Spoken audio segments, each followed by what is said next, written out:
Kain tayo uli ng spare-rib adobo. Papapak tayo, kain tayo niyan. Ganyan. Spare-rib adobo.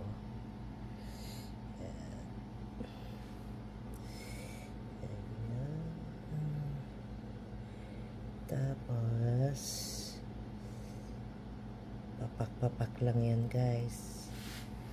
Spare-ribs adobo.